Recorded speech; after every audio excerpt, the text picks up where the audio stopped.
Bring yourselves in here. It's time for the Pretty Spectacular Football Show. I wish I could see my shirt. Oh, y'all can see my shirt. Listen, it's my favorite time of the week, as you guys know. The Pretty Spectacular Football Show.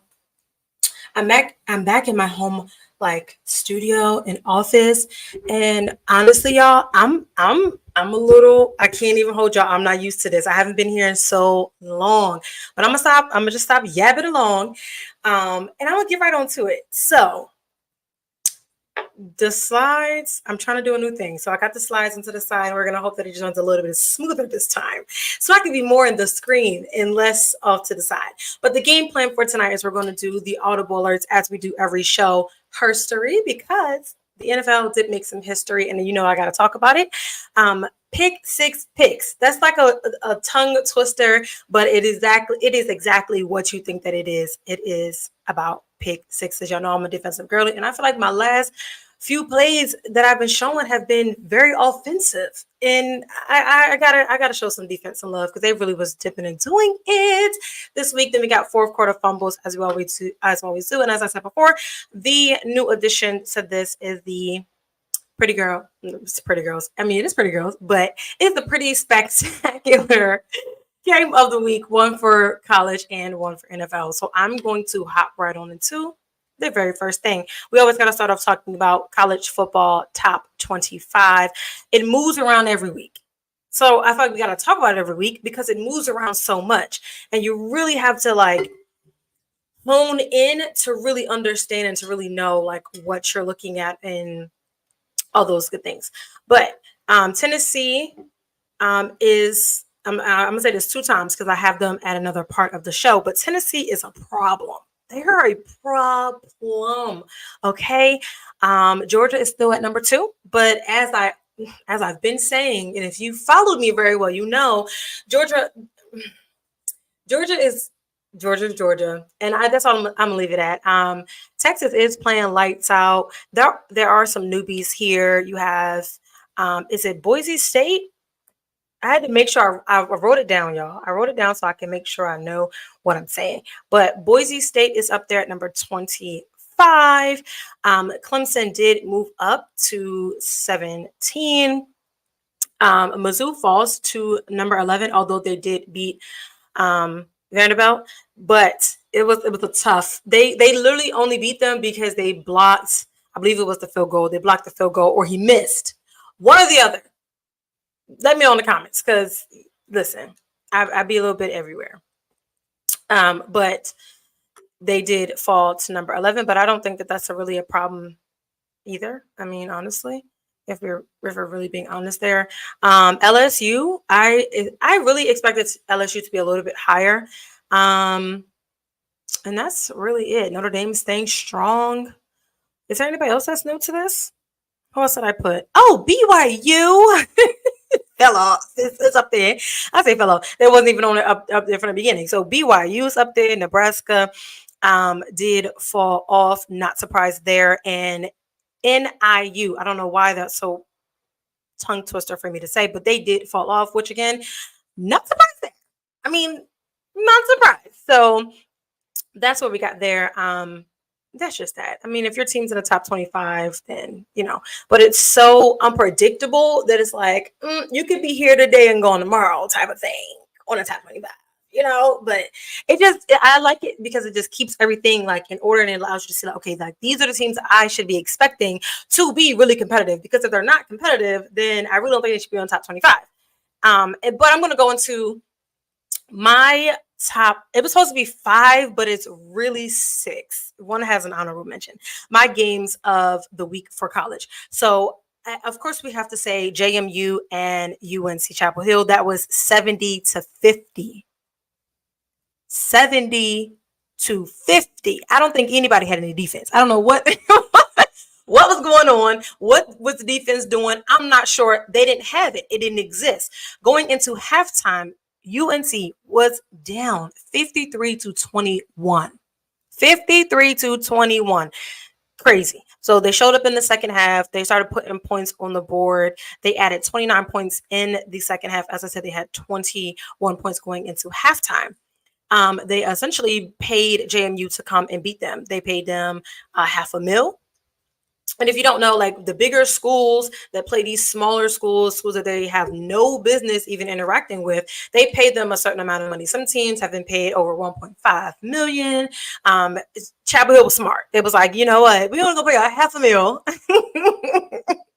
just in case. And that just in case came true because JMU showed up and they didn't come to play with them. They didn't come. They sunned them real bad, like real bad.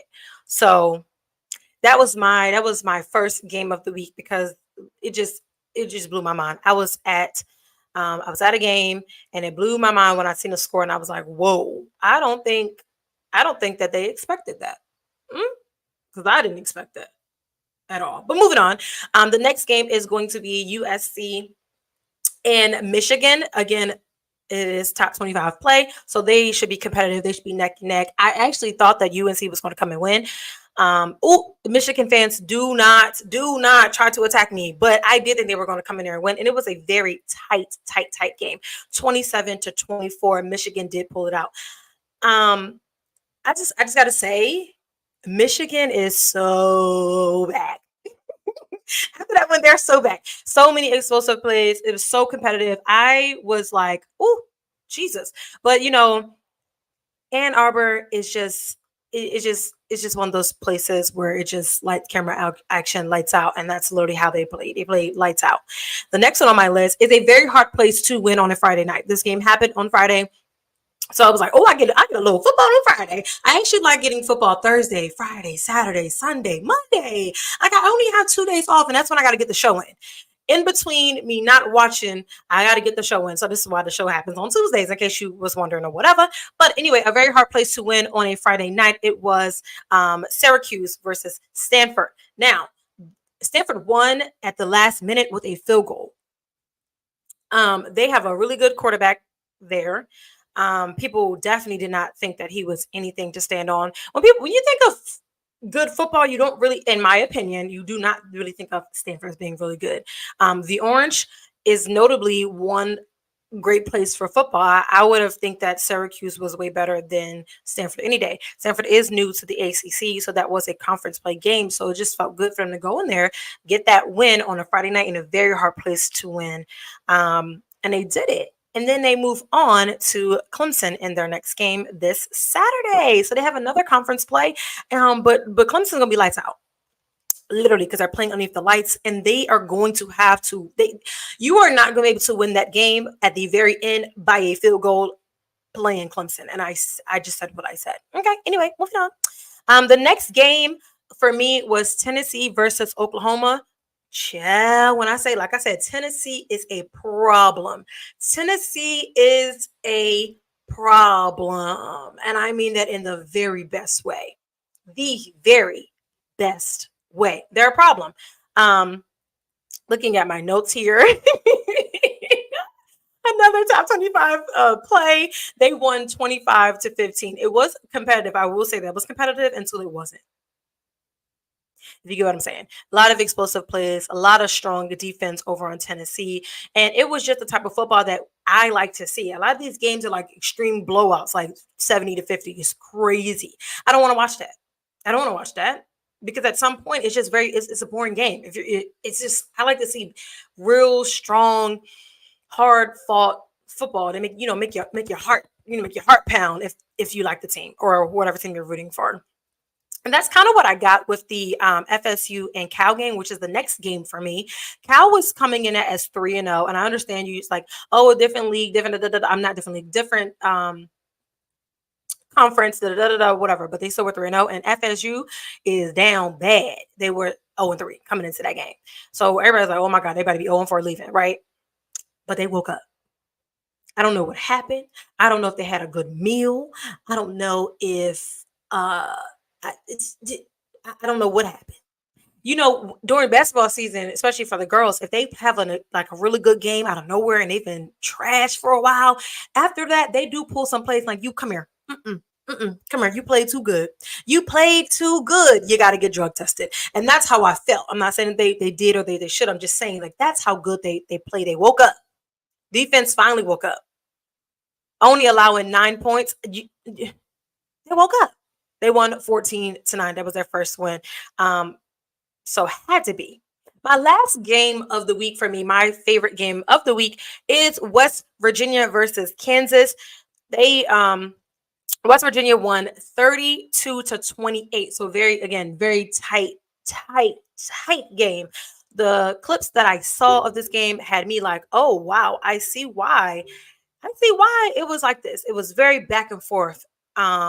Very much super exciting plays from strong runs to good defensive blocks. And they literally were just as good as each other. So watching the game was like, okay, this is fun. I like this. I like this game, you know? So those were my top 5 games of the week. If you have anything different or if you feel any different, please feel free to share your opinions. I'll take them. It's not going to change my mind, but I will take them. We can talk about it. We can discuss it. Okay. Now, I'm going to move into my NFL segment, but I'm going to move my mic over so you guys can fully hear me. There we go. There we go. Okay. Hopefully you can hear me better. All right. Now, my NFL thoughts. I'm going to start off with teams that I thought would be better. Okay. I'm just going to list them. The teams that I thought would be better coming into this week and better period would be the New England Patriots, Tampa Bay Buccaneers, Chicago Bears, Miami Dolphins, and Jacksonville. Don't want me talking about them, y'all. The Jacksonville Jaguars. I was trying to say it too fast. It just wasn't coming out. Mind you, some of these teams do have issues in terms of like personnel issues, in terms of injuries and all those things. But I just expected them to be better. I seen a comment that was like Tampa Bay is going to rule their division and things like that. Sweethearts, I don't think so. I mean, maybe they still got time. But I just thought that it would be 10 times better than what they were, and it just weren't to me. So there's that. The Miami Dolphins are looking for another quarterback, as they should be. They need to be, because Tua is going to be out for a while. And I don't understand franchises that do not have a decent secondary option, because anything could happen. You see, this is where I understood where the Falcons went, because if something was to happen to Kirk O'Chains, they have a viable backup option. Just like with Green Bay, Jordan Love went down and they had a valuable, amazing. He's spectacular. He's spectacular, right? As a secondary option. How is Miami needing to look for other teams to steal their quarterbacks because they don't have another viable option? That doesn't make sense to me. Okay, but they are looking at 3 notable options that I've seen. I did not make these up. This is what I've seen. I did some research. So Russell Wilson, I don't know how Russell's going to play when Russell is still not okay enough to be the QB1 that he's supposed to be in Pittsburgh. But okay. Okay. Zach Wilson, he's with the Broncos right now. You already know Bo Nix is handling business. So, I mean, Zach is sitting there. I don't really know about Zach though. I think one time I said Zach is whack. So I don't know. And then you have Dorian Thompson-Robinson with the Browns. I don't know who that is. I'm gonna be honest with y'all. I don't know who that is. Deshaun Watson is still very much playing. So, but something may happen. So I think he needs to stay where he is. I think all the QBs that they have listed probably need to stay where they are. And I just said that. I said that. Yeah. All right. The Panthers are out of crisis. Andy Dalton saved the day. Why did they not think that he could save the day a long time ago? I'm not sure. I'm not sure why they didn't think that he could be the savior of the team. So hear me out. Andy Dalton played for 8 seasons in Cincinnati. He's now in his 13th year. So he played with the Bengals, was pretty decent. Okay, we'll give it to him. He also played on the Bears, the Cowboys, and the Saints. Now he brought in his 13th season with the Panthers. Now he has lots of experience, and that's essentially what the Panthers needed. They needed experience. So I understand you drafted your number 1 overall pick. I get that part, right? I don't get as to why Bryce did not sit. That's his name, right? Right. Yeah. Why he didn't sit out for that year? Why did he not learn from Andy Dalton? I mean, he may not be like top 10 QBs of all time or whatever, but he has knowledge. He's sat behind, he's worked with some amazing quarterbacks. If there was anybody who could teach him and could really help him develop and build his confidence, because I'm going to continue to say this, the confidence is a big part in that. He would have been the perfect person to do that. You wait until y'all are in the slumps for a second season to start him. You should have been got him. You should have been got him rather than people somewhere else. You should have been got him. Boom. And then you should have had him behind. You should have had him behind. Or you should have just allowed him to start the season. And then allow Bryce to slowly integrate himself back. And maybe by mid-season, you can like, okay, this is who we want. But to bench him, I think that was just so embarrassing. That was embarrassing. You bench him? But, he was a team player. At the game, stayed behind. To really high five everyone as they came. You can see my green screen through my hair. As they came and I was running through the tunnel.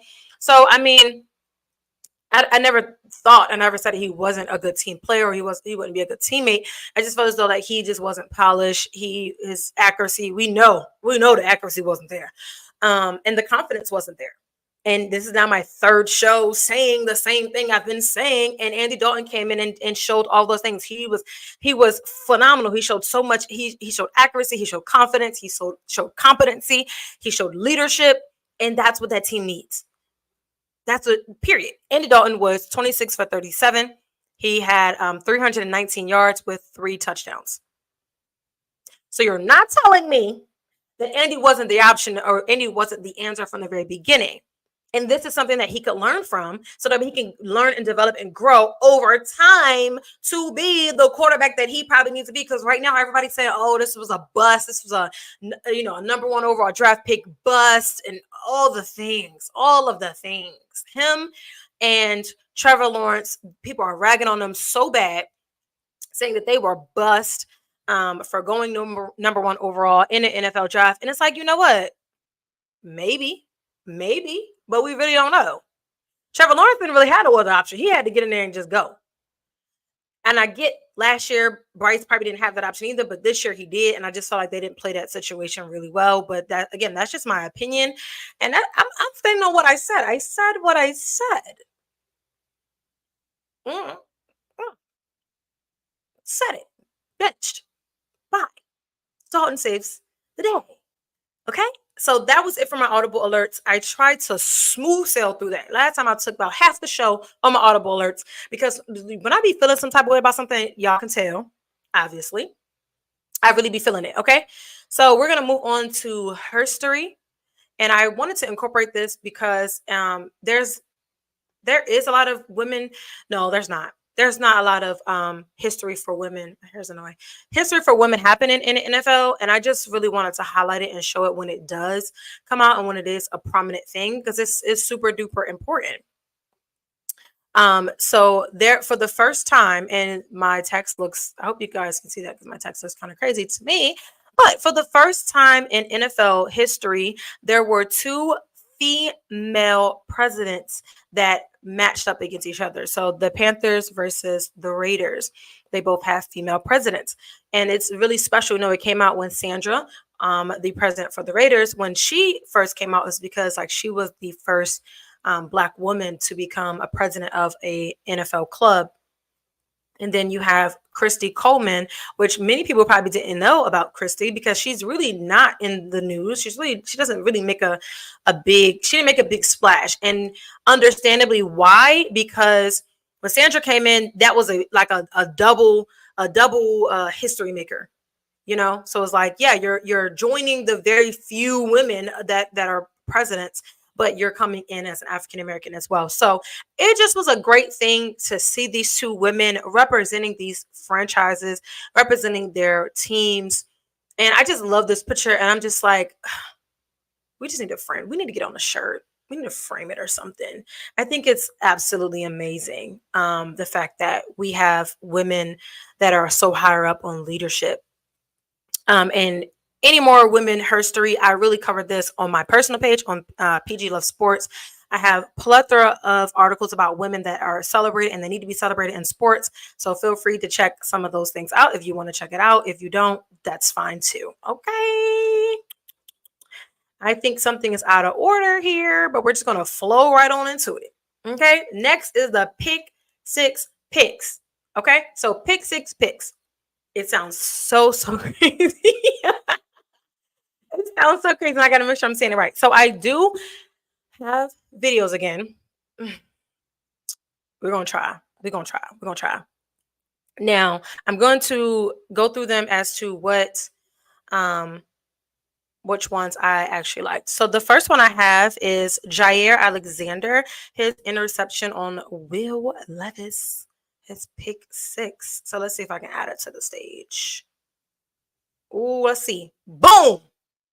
And I turned the audio off this time, so y'all shouldn't be able to hear no audio because that's just what it do. So Jaire Alexander did his thing. I'm gonna play it one more time because I just felt like boom, just it's just like you just can't. I just love it. I love it so much. You gotta love a pick six, don't you? Don't you gotta love a pick six? You know? Okay, but the next one was not. It was not a pick six, but it was history for him. I'm going to add it on here now.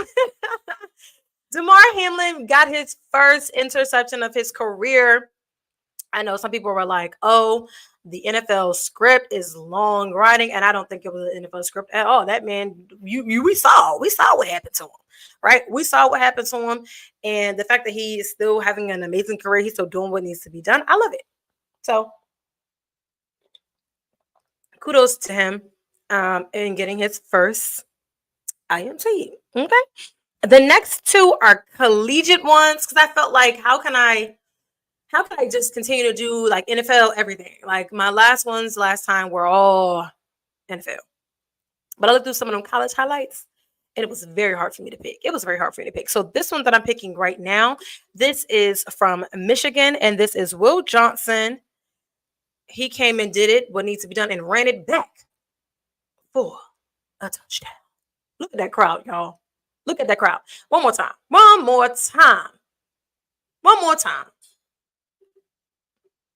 Boom. Just like who was you throwing to, bro? Who was you throwing to? You threw it to me, and I'm gonna get a score. He did that. And then the last one, I feel like because we don't talk about smaller schools and those athletes sometimes, this is Terrence Spence interception against UNC for a pick six. Bing, bing, bong, boom, ran it through. He did what needed to be done. He was part of the problem. That was his second pick of the day. So it had to go in here. You know, that was a phenomenal pick six. And if y'all don't like my pick sixes, then I think y'all just hating, okay? The pick sixes this is probably my favorite part. And I know that I can't have like the whole show be pick sixes, but maybe I could. I don't know, y'all. But I love defense in general. Yeah, if you don't know, my favorite player is TJ Watt. You probably don't care about that, but I just had to say it because he is.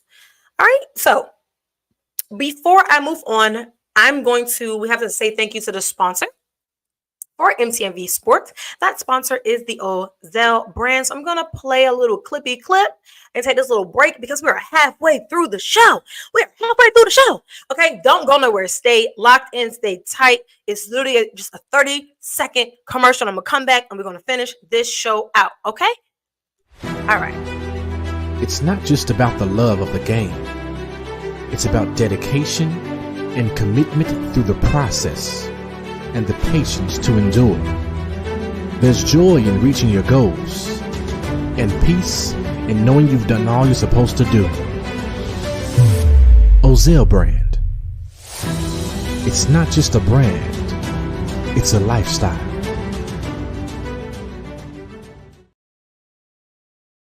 Well, you heard them. It's not just a brand, it's a lifestyle. And once again, thank you to the sponsor who helps to put on um, all the shows that MTV Sports has, a lot of things like our retreat and everything. So Bills at Brand has been a monumental part in this business. Okay, moving on.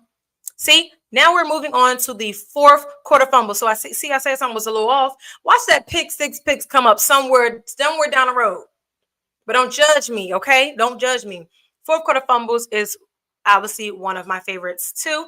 And this is where we talk about where a team just maybe had it and lost it. Either it was an actual fumble or just something went wrong. These ones are game fumbles, like you fumbled the game real bad. And we're going to start off with our very first one on this list. The New York Giants versus the Cleveland Browns. I don't know what Cleveland was doing. They came out the rip and scored. So I thought they had a game in the bag. And Malik Neighbors said, nah, no, you don't. The Giants won this game 21-15. It was competitive, not as competitive. Like I really didn't understand what the offenses were doing at all. They literally went 2 quarters with neither team scoring. So I don't know what they were doing. So the Browns didn't score in quarters 2 or 3, and then the Giants didn't score in quarters 3 or 4. Yeah, I don't know. I don't know what happened, but Malik Neighbors did look good. I know at the one of his game, he dropped a pass, and it could have been the game-winning pass. So this time he was like, I'm not dropping nothing. I'm getting into the end zone. And you got to love when a young receiver definitely gets into the end zone and really shows you their promise and shows you what the heck they got going on. So I personally loved it. And it was a big fumble for the Browns. I don't know how and why. Yeah, moving on. Fumble. Another fumble. The Cowboys may be up here every week. Every week they keep playing like the way that they are playing. The Ravens ran all over the Cowboys in the first half. I was watching the game and I said, you know what? I got to turn this off. I got to turn it off. It wasn't given. It wasn't hitting for me. The defense. Okay, y'all know how I feel about defense.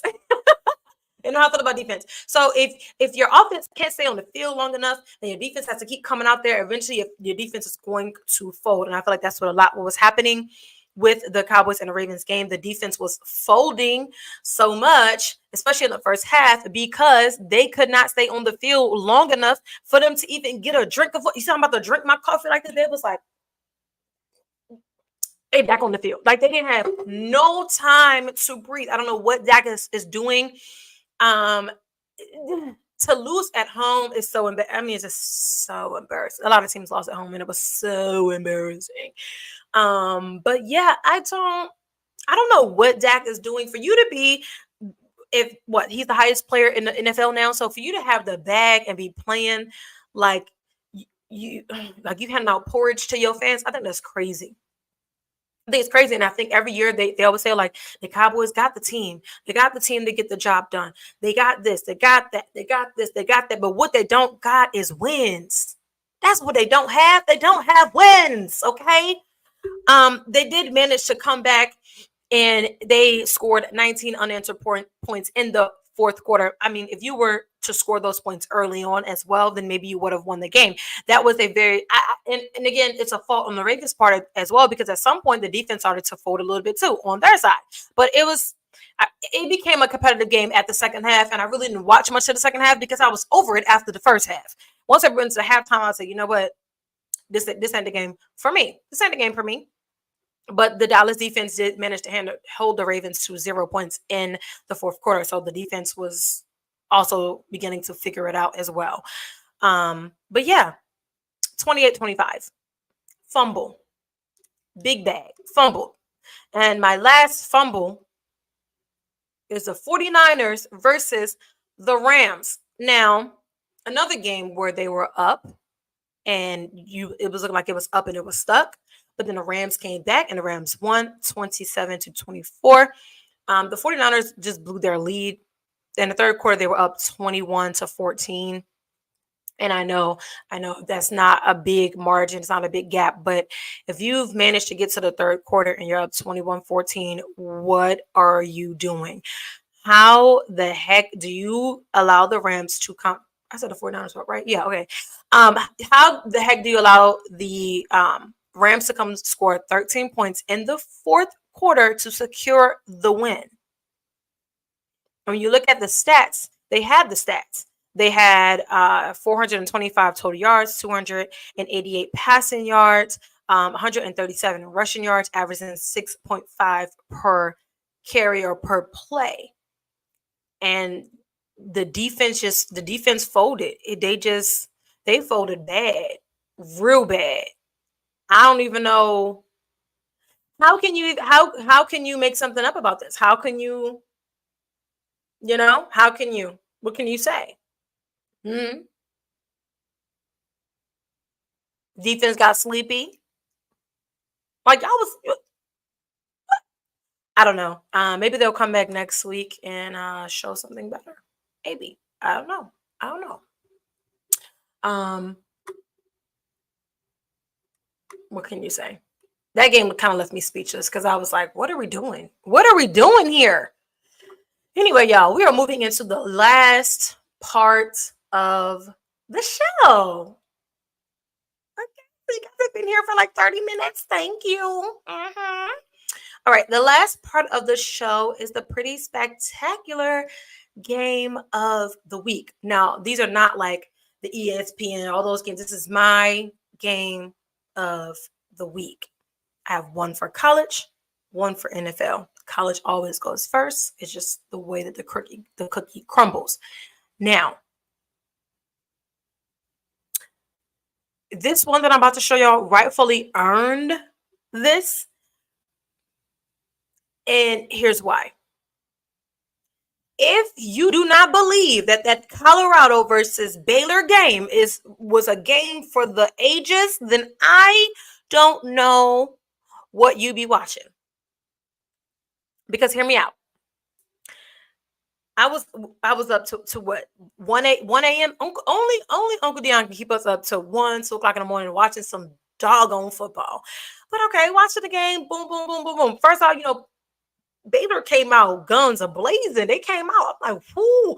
I was like, they may not win this game, child. Baylor is here to play. And I was like, I don't know why Colorado would book Baylor for their homecoming. This was their homecoming game. So I'm like, okay. When I seen the Baylor player run back the the kickoff return, I said, oh, they're in trouble. They're in trouble. And they were for a little bit, but it was back and forth. The Buffs players did not ever give up. Boom, boom, boom, boom, boom, boom, boom. So like, it had you like, if you support, I support them. So like, I was grabbing my chest, clutching my pearls. I was like, ooh, I am stressed. And if you follow me on my personal social media page, I was stressed. I put it out there that I was stressed out. Okay. So I'm like, ooh, boom, boom, boom. So I'm like, okay, you know what? The game looked like it's about to be over because if Baylor was up, Colorado had, I think at this point when I was like, okay, they're going to lose. They had 40 seconds left on the clock. I'm like, ain't no way. And again, they had plays that didn't work out. So I was like, see, I knew it. Baylor came to play. Them Bears came to play. And then I come back and we're at 10 seconds. I'm like, what are we doing? And they literally are playing. Like they say it's not over until it's over. It's homecoming. We really have to show and prove to y'all that we can win. And I mean, it's homecoming. Like, who doesn't want to win their homecoming game? Homecoming game, if you have it at night, like they did, is literally like the last piece of homecoming.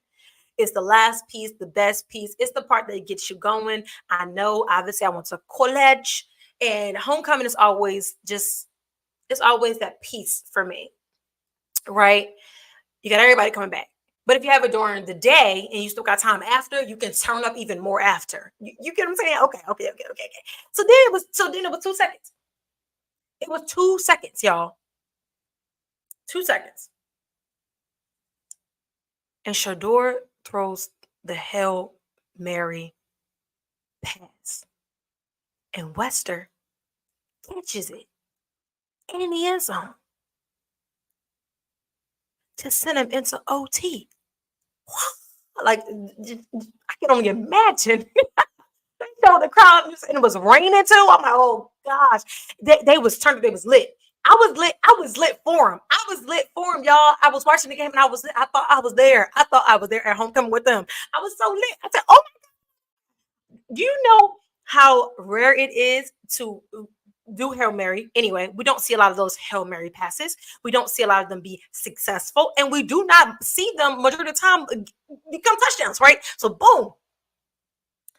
Send the game into OT. I feel like I'm analyzing him saying something. Send the game into OT. Boom. Okay.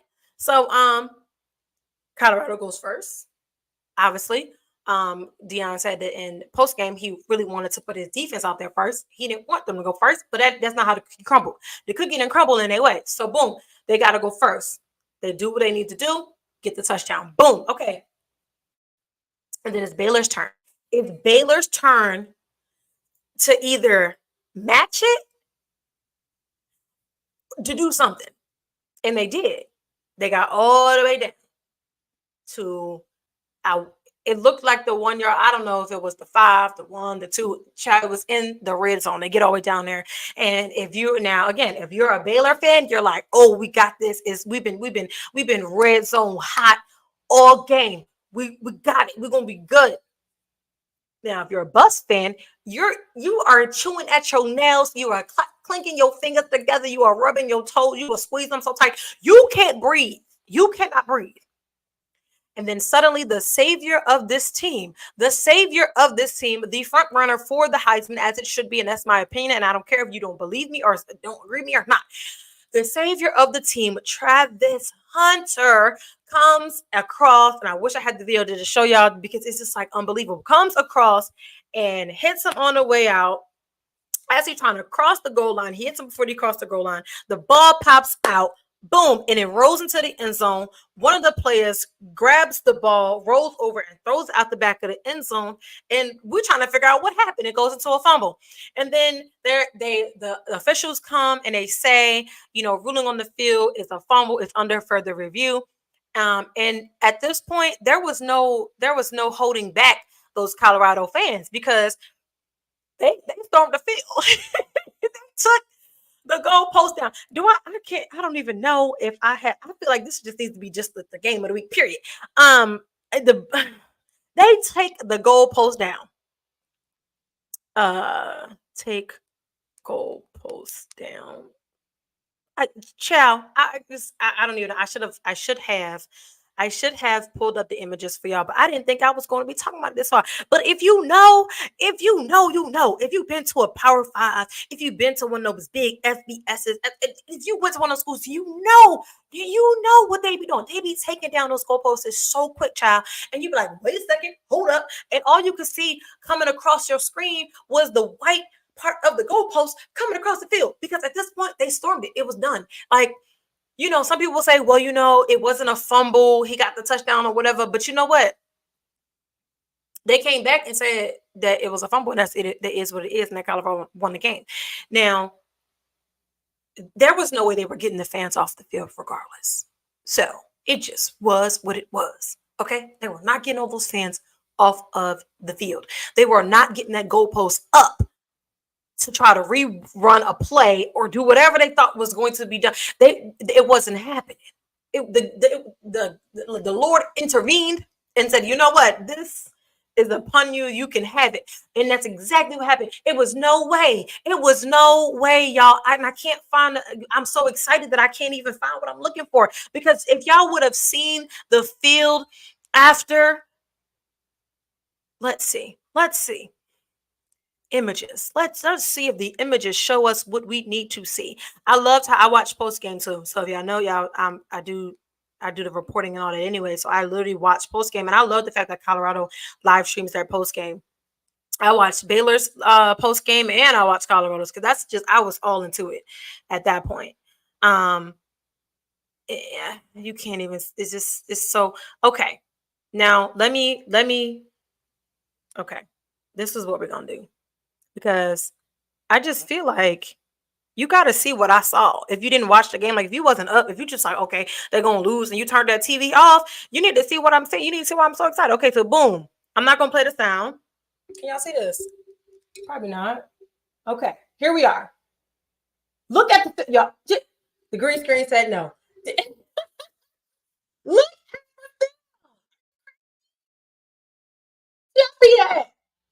Do you see that? Do you see that? Okay, it was no way. It was no way. You probably couldn't see the goalposts come across the screen because of the green screen, but it was no way. Like the game was just, it was turned up, it was lit, it was live. I mean, it had to be game of the week. It just had to be. I couldn't have it any other way. It had to be game of the week. Had to be. And it was. It got me pumped. It got me excited. That's the type of football that I love. When it got you on the edge of your seat, you about to have a heart attack, you about to lose your mind, and then in the end, either your team pulls it through by the grace of the man upstairs, or they lose. You know, um, it was just crazy. It was crazy, and I feel like I'm really mad that I wasn't able to cover the game because I would. Actually, no, they would have said I couldn't come back. They would have put me out probably. I don't know. I'm very professional, but the game just was. It was just that. It was that lit. It was that lit. This next game is not. I should have did NFL first. I should have did NFL first because it was not as lit as this. But anyway, moving on to game of the week for me was the Cincinnati Bengals versus the Washington Commanders. Now, for me, I love seeing two Monday night games. You give me an option. Give me an option.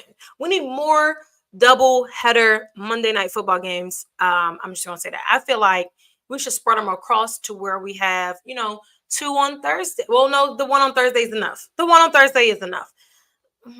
I guess. I like options, but the Thursday, I like that. I like that the two different games at 4 p.m. I like that too. Sunday night football, I get why you only want one, so that makes sense. But the two for Monday night football to me was just, I love that. So I don't know if I can write a petition for them to have it again, but I like that really a lot. This game though, it shocked me because I was not expecting the Commanders to come and play the way that they did, like how they shut down Cincinnati, honestly. And it was competitive. It was a competitive game, but they still just played better than them, in my opinion, during the entire game. The Commanders did win 38-33. So very, very higher scoring than I completely expected. Fourth quarter was really much like neck and neck, and Washington just was able to just out edge them. They scored 10 points in the fourth, and Cincinnati scored 13, but Washington had already been in the leads already, so just Cincinnati just didn't do enough. It's also a really good game, and why it's game of the week for me is because of Jayden Daniels. He had a historic game, highest completion rate in a game by a rookie ever in the NFL. So his completion rate was 91.3%. He was 21 for 23. He had 254 passing yards. He had 40 rushing yards and 3 touchdowns. So sitting at a 91.3% is super duper impressive. He really just looks really poised. He always looks confident as well. As another quarterback that's coming in, essentially as a rookie right out of college and just looking like he belongs. They always say he's super professional. He's super, he's really into the game. Like he not only just learns it, he knows it, he lives it. So it makes sense why it's like that. This was also the first game in the Super Bowl era where they had 0 turnovers from either side of the ball, so meaning both teams, and they had 0 punts by either team. So the game was good. It was a good game. It was really a good game. Like it made you want to sit up on a Monday night and really watch what's going on. really watch what was happening. It was better than the other game that was on. And I can't tell you what the other game was. Not all the time. I can't tell you because I was watching this one. So I like the fact that I had an option. Instead of me being like, I don't want to watch this and I turn it off, I had an option to be like, okay, we watch this game or you watch that game. I love it. So yeah, so that's pretty much the show. I mean, I hope y'all really enjoy what I had going on here. Thank you so much for watching. It really means a lot to me to see so many people in here, especially for this is my fourth show or so, and each week we're getting better and better and better because we're just getting better. Really important to me. But please make sure you are liking, sharing, and subscribing. Share this live video once it saves. Just share it so people can see it and people can join and talk and be all in with me. Make sure you're following at MTMV Sports. On Twitter is MTMVPN, if I'm not mistaken. So make sure you're following that on Twitter. Follow me on all social media platforms. I keep it the same Jane, because it's easier to find me. So you can find me at PG Love Sports, or you can type in Pretty Girls Love Sports and you can find it. But as always, it's always a pleasure to be here with you Tuesday evenings at 8:30. I started late today, but either way, at 8:30, talking about my favorite sport in the world. As y'all see, my team is 3-0. Justin Fields is our guy, and I'm just gonna say that was my last words, my last final thoughts or whatever. But anyway, thank you again so much. Bye.